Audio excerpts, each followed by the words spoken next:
नमस्कार साथियों, PCS simplify channel पर आपका स्वागत है।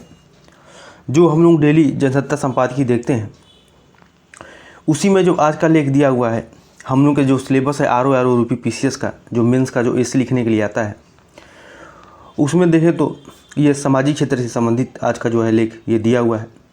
तो चलिए देख लेते हैं क्या है। पहले कल्प में हम देख लेते हैं क्या दिया है। जो प्रेम के बारे में मुंशी प्रेमचंद ने क्या कहे हैं देख लेते हैं। जो प्रेम असहिष्णु हो, जो दूसरे के मनभावों का तनिक भी विचार न करे, जो मिथ्या कलंक आरोपण करने में संकोच न करे, वह उन्माद है, प्रेम नहीं है। ये मुंशी प्रेमचंद जी ने कहा है। देख लेते हैं क्या है। घटता शारीरिक श्रम, बढ़ती व्याधियाँ। तो देखिए आजकल क्या है, तो शारीरिक श्रम घट रहा है जिसके वजह से व्याधियाँ यानी कि रोग जो है कि बढ़ रहे हैं। ठीक है, रोग बढ़ रहे हैं तमाम प्रकार के। तो भारत ऐसे देशों की सूची में दूसरे स्थान पर है जहां के वयस्कों में आलस्य यानी सुस्ती बढ़ने के स्पष्ट संकेत मिल रहे हैं। रपट के मुताबिक करीब 25 वर्ष पहले भारत के वयस्कों का 22% हिस्सा ऐसा था जो शारीरिक सक्रियता के मामले में सुस्त माना जाता था।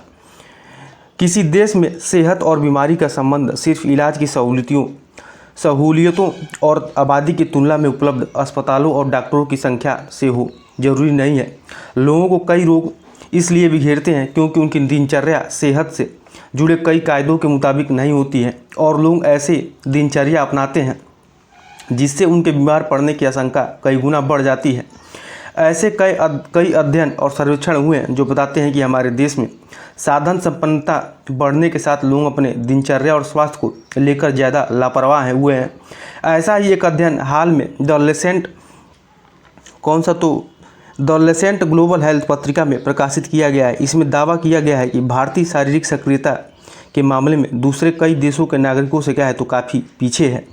दुनिया के 197 देशों में सन 2000 से 2022 के मध्य कराए गए इस अध्ययन का उद्देश्य विभिन्न देशों के वयस्क नागरिकों की दिनचर्या में शारीरिक सक्रियता की हिस्सेदारी और स्तर को नापना था। अध्ययन में उन 197 में से 163 देशों में मिले 507 सर्वेक्षणों का आकलन किया गया जो दुनिया की कुल आबादी के 93% हिस्से का प्रतिनिधित्व करते हैं। इनमें से 167 सर्वेक्षण 2010 से पहले के, 268 सर्वेक्षण 2010 से 2019 के मध्य के, 72 सर्वेक्षण 2020 और उसके बाद के हैं। रपट में क्या कहा गया है कि वैसे तो पूरी दुनिया में आम वयस्कों की शारीरिक सक्रियता में कमी आई है, लेकिन इसमें उच्च आय वाले एशिया प्रशांत क्षेत्र के देशों के आंकड़े परेशान करने वाले हैं। भारत ऐसे देशों की सूची में दूसरे स्थान पर है जहां के वयस्कों में आलस्य यानी सुस्ती बढ़ने का स्पष्ट संकेत मिल रहे हैं। रपट के मुताबिक आज से करीब 25 वर्ष पहले भारत के वयस्कों का 22% हिस्सा ऐसा था जिसे शारीरिक सक्रियता के मामले में सुस्त माना जाता था, मगर 2010 में यह बढ़कर 34 और 2022 में लगभग 22% हो गया है। कह सकते हैं कि कोविड महामारी के बाद वाले दौर में भारत के आधे वयस्कों की शारीरिक सक्रियता तकरीबन ठप हो चली है। 2030 तक इसके 60% तक पहुंचने का अनुमान है। ताज़ा आंकड़े हमारे देश में 42% पुरुषों की शारीरिक निष्क्रियता दर्शाते हैं, जो स्त्रियों के मामले में यह 57% बताया गया है। ऐसा संभवतः इसलिए है कि क्योंकि घरेलू कामकाज में स्त्रियों की भूमिका लगातार सिकुड़ रही है। यहाँ शारीरिक सक्रियता से आशय तेज चलने, दौड़ धूप वाले काम करने और ऊर्जा जलाने वाले व्यायाम से है। तो देखिए क्या है, शारीरिक सक्रियता से क्या मतलब है कि तेज दौड़ धूप वाले काम करने और ऊर्जा जलाने वाले व्यायाम से है। हालांकि वैश्विक स्तर पर वयस्कों का निष्क्रियता संबंधी आंकड़ा वर्ष 2010 में 26.4 था, जो अब बढ़कर कितना हो तो 31.3% हो गया है। कह सकते हैं कि इस निष्क्रियता में एक बड़ी भूमिका कोविड महामारी के दौर की हो सकती है। कोविड महामारी के दौरान सारे कामकाज इंटरनेट के जरिए घर बैठे कराने का चलन स्थापित हुआ, जो बाद में परिपाटी में बदल गया। इससे लोगों का घर से बाहर निकलना कम हो गया है। तो ये भी एक कहीं ना कहीं देखा है तो कारण है ऐसा। ठीक है, अब आगे देख लेते हैं क्या है। यहाँ तक कि वर्क फ्रॉम होम यानी घर से काम की संस्कृति और विकसित हो जाने से दफ्तर जाने की अनिवार्यता में भी कटौती हो गई है। इससे भी वयस्कों की शारीरिक निष्क्रियता बढ़ी है। शारीरिक सक्रियता में कमी लाने को लेकर के इसलिए चिंता जताई जा रही है कि व्यायाम तो दौड़ धूप वाला कोई काम न करने, पैदल न चलने का असर यह होता है कि शरीर पर चर्बी क्या होता है तो चढ़ने लगती है और कई अंग भारी वसा और निष्क्रिय जीवन शैली के असर पैदा बोझ के तले दबते चले जाते हैं और इन दशाओं में मनुष्य का पाचन तंत्र कमजोर या बीमार हो जाता है। भोजन से मिली ऊर्जा खर्च न हो पाने की दशा में शरीर पर वसा और अतिरिक्त मांस के रूप में जमा हो जाती है। इससे मोटापा, उच्च रक्तचाप, हृदय रोग और पाचन तंत्र की कई समस्याएं बढ़ जाती हैं।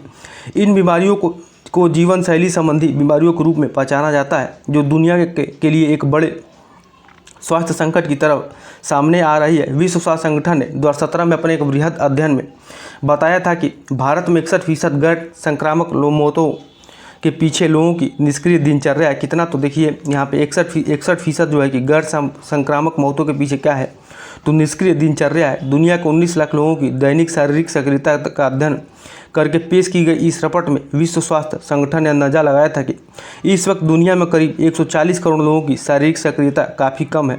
लेकिन उस वक्त इस रिपोर्ट में बताया गया था कि भारत के 24.7% पुरुषों और 43.3% महिलाओं को अपने हाथ पांव हिलाने में ज़्यादा यकीन नहीं है। यह आंकड़ा अब बढ़ चुका है, मगर पड़ोसी देश चीन ने हेल्दी चाइना 2030 अभियान चलाया। इस तरह ऑस्ट्रेलिया ने 2030 तक अपने 15% नागरिकों को व्यायाम में सक्रिय बनाने का लक्ष्य रखा है। ब्रिटेन में 2030 तक 5 लाख नए लोगों को व्यायाम से जोड़ने का लक्ष्य रखा गया है, जबकि अमेरिका में 1000 शहरों को फ्री फिटनेस से जोड़ने का अभियान चलाया गया। तो कहाँ पे, तो ये अमेरिका में हुआ ऐसा कि फ्री फिटनेस से जोड़ने का अभियान चलाया गया है अमेरिका में। महत्वपूर्ण बात यह है कि यह सुस्ती हमारी पूरी जीवन शैली और कार्य संस्कृति में समस्याएं समाई हुई हैं और इसलिए यह एक चेतावनी है। इसलिए ऐसे अध्ययनों की गंभीरता को समझते हुए भारतीयों को अपने दिनचर्या में बदलाव को लेकर तुरंत सतर्क हो जाने की ज़रूरत है। इस चेतावनी का सबसे अहम पहलू शारीरिक परिश्रम से जुड़ा हुआ है, जिसकी भारतीय जीवन में ज़बरदस्त अनदेखी हो रही है। इसमें महिलाओं और पुरुषों ही नहीं, बच्चों की बदलती जीवन शैली के भी संकेत क्या है, तो निहित हैं, शामिल हैं। हमारे देश और समाज की आर्थिक उन्नति तेज शहरीकरण के रूप में दिखती है, जहां आधुनिक सुख सुविधाओं में काफ़ी ज़्यादा बढ़ोतरी हुई है। कारों की संख्या लगातार बढ़ती जा रही है और लोग छोटे मोटे कामों में भी कारों का इस्तेमाल करने लगे हैं। यही नहीं, ई कॉमर्स की बदौलत अब तो बाजार खुद लोगों के घरों में आ पहुंचा है। ऐसे में अधिक से अधिक कसरत आँखों और हाथ की उंगलियों की ही होती है, अन्यथा लोग हाथ पाँव हिलाए बिना टीवी के सामने जमे रहते हैं। कहीं कोई चलने फिरने का दबाव नहीं है, ज़रूरत नहीं है। यह सही है कि चिकित्सा विज्ञान की बदौलत इंसान की औसत उम्र में इजाफा हो रहा है, लेकिन लोग ऐसी बीमारियों से ग्रस्त रहने लगे हैं जिन्हें जीवन शैली की बीमारियां कहा जाता है। लेसेंट में 2017 में प्रकाशित अध्ययन ग्लोबल बर्डन ऑफ डिजीज में कहा गया था कि अमीर देशों के लोग यह समझने लगे हैं कि सेहत कितनी ज़रूरी है, इसलिए वे शारीरिक श्रम को महत्व देने लगे हैं। लेकिन भारत जैसे देशों में यह बात समझी नहीं जा रही है। लिहाजा गरीब और विकासशील देशों में अमीर मुल्कों की तुलना में लोग ज़्यादा हैं तो ज़्यादा दिन बीमार रहते हैं। विश्व स्वास्थ्य संगठन ने 2017 में अपने एक बृहद अध्ययन में बताया था कि भारत में 61% गैर संक्रामक मौतों के पीछे लोगों की निष्क्रिय क्या है, तो दिनचर्या है। दुनिया के 19 लाख लोगों की दैनिक शारीरिक सक्रियता का अध्ययन करके पेश की गई इस रिपोर्ट में विश्व स्वास्थ्य संगठन ने अंदाजा लगाया था कि इस वक्त दुनिया में करीब 140 करोड़ लोगों की शारीरिक सक्रियता काफ़ी कम है। लेकिन उस वक्त इस रिपोर्ट में बताया गया था कि भारत के 24.7% पुरुषों और 43.3% महिलाओं को अपने हाथ पांव हिलाने में ज़्यादा यकीन नहीं है। यह आंकड़ा बढ़ चुका है। तो इस प्रकार देखा है तो आजकल एक जो है कि सामाजिक क्षेत्र से संबंधित था।